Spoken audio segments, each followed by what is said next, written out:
Halo guys, Assalamualaikum warahmatullahi wabarakatuh.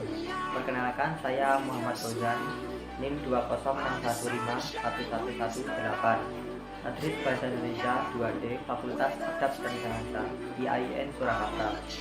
Dalam video kali ini, saya akan membahas tentang review novel yang berjudul Tentang Kamu. Novel Tentang Kamu merupakan sebuah novel karangan salah satu penulis terkenal di Indonesia, yaitu Terelie. Tentang Kamu merupakan buku ke-15 Terelie terbitan Republika dan buku ke-26 dari keseluruhan karya-karya Terelie. Terelie merupakan penulis novel kebangsaan Indonesia yang memiliki nama asli Darwis. Ia lahir di Sumatera Selatan pada tanggal 21 Mei 1979. Tidak seperti penulis lainnya, Terelie tidak pernah menggunakan penulisan biodata seperti kontak, riwayat hidup, dan lainnya. Namun, hanya menuliskan alamat blog sehingga banyak yang mengira bahwa Terelie adalah penulis asing yang bukunya diterjemahkan ke dalam bahasa Indonesia. Terelie pun memastikan bahwa ia adalah asli warga negara Indonesia. Apabila secara umum banyak penulis yang telah menghasilkan karya bestseller akan menerima panggilan seperti mengisi acara seminar, workshop, dan kegiatan lainnya yang berkaitan dengan tulis-menulis. Tetapi Terelie tidak melakukan itu. Terelie merupakan nama yang digunakan Darwis untuk menulis. Nama ini berasal dari bahasa India yang berarti untukmu. Selain menjadi sebuah novel, buku ini menjadi menunjang perpustakaan umum. Oleh sebab itu, novel ini banyak digemari sehingga meraih bestseller atau penjualan terbaik. Novel Tentang Kamu memiliki tokoh utama dengan nama yang unik, yaitu Zaman, dengan nama lengkap Zaman Zulkarnain. Zaman adalah seorang lulusan master hukum di Oxford University. Ia bekerja sebagai asosiasi di firma hukum Thomson & Co, firma hukum di bidang elder law yang menjadi legendaris karena prinsip serta komitmen yang dipegangnya. Hingga suatu hari ia dipanggil oleh atasannya untuk menuntaskan sebuah kasus dari kliennya. Kasus ini merupakan permasalahan harta warisan yang ditinggalkan oleh kliennya yang baru saja meninggal. Sesungguhnya untuk harta warisan yang ditinggalkan oleh kliennya ini jumlahnya begitu besar, yaitu 1% saham perusahaan besar yang dalam kurs pound sterling senilai miliaran pound sterling atau dalam kurs rupiah setara dengan 19 triliun rupiah. Dan ternyata kliennya ini bernama Sriningsih, berkeluarga negaraan dengan Zaman, yaitu di Indonesia. Sriningsih adalah seorang wanita miskin, sederhana, tangguh, dan baik hati yang berasal dari keluarga sederhana di Pulau Buin, Sumbawa, Provinsi Nusa Tenggara Barat. Sebelum menutup usia, Sri menuliskan surat wasiat untuk ahli waris hartanya sebesar 19 triliun rupiah. Sayangnya, data diri Sriningsih begitu sulit untuk ditemukan. Bahkan, surat wasiatnya pun tidak ada, sehingga sulit untuk mencari siapa ahli pewarisnya yang berhak menerima warisannya.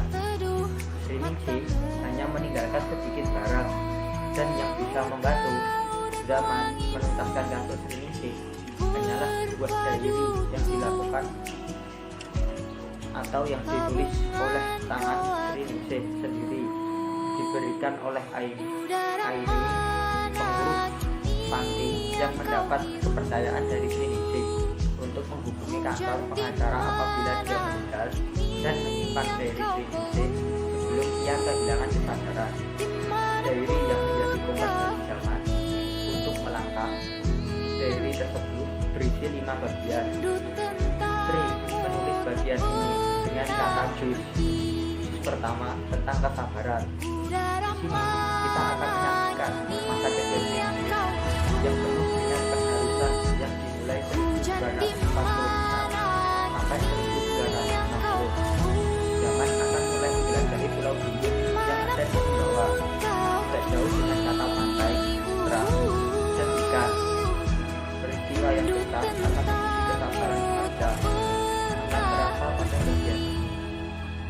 kedua adalah persahabatan melalui rangkaian kisah yang panjang bermula pada tahun 1961 sampai 1966. Kita akan merasakan persahabatan yang indah yang berubah hanya karena kedengkian yang begitu dalam. Kisah Sri pada tahun ini akan mengajak kita merasakan gejolak politik Indonesia pada masa itu dari Partai Komunis. Juz ketiga adalah keteguhan hati. Kisah yang berlangsung pada 1967 sampai 1979 akan membuat kita termotivasi dengan semangat yang digambarkan Sri Ningsih. Disinilah kita akan melihat sejarah Jakarta tempo dulu, seperti Monas yang dikelilingi rumput-rumput, kerbau-kerbau yang berseliweran, ungkapan pedagang kaki lima, sewa kos hanya Rp200, dan lain sebagainya. Mana pas bagian ini disinggung pula yang namanya ojek online. Nah, keteguhan hati Ningsih akan ditempa di sini, karena di sini ia akan belajar berbisnis hingga akhirnya memiliki perusahaan, hingga akhirnya terjawab pertanyaan mengapa ia memiliki 1% saham perusahaan besar. Juz keempat ini adalah cinta. Mencintaimu telah memberikanku keberanian, dan dicintai olehmu begitu dalam telah memberikanku kekuatan. Terima kasih, aku tidak akan menangis sedih karena semuanya berakhir. Aku akan tersenyum karena semua hal itu pernah terjadi. Saat ini kita diajak melihat sisi lain dari sosok Sri sebelumnya. Kisah cinta Sri dengan seorang pria keturunan Turki bernama Hakan akan membangkitkan rasa yang sangat campur-aduk bagi pembacanya. Rasa suka duka, haru, serta tawa dan menghiasi kisah yang berlangsung pada tahun 1980 sampai 1999 di London. Sederhana tapi manis sekali. Terakhir, novel ini mengisahkan tentang memeluk semua rasa sakit.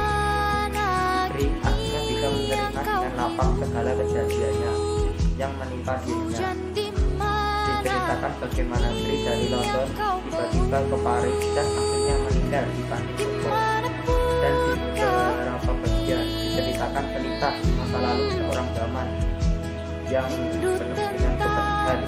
Ia ingin belajar seperti Ningsih untuk berdamai dengan siapapun, tetapi ternyata ia tidak bisa berdamai untuk nasibnya. Ya,